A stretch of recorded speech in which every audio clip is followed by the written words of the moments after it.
What is up friends? First of all, welcome to Travel Student channel, and in this video I'm going to show you how you can fix Epic's game launcher not opening problem or Epic's game launcher not opening in 2022 problem on your Windows 10 or Windows 11.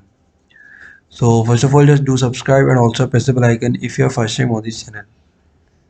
So to fix Epic's game launcher not opening problem, simply first of all you just need to open task manager and follow every step as I'm showing you in this video.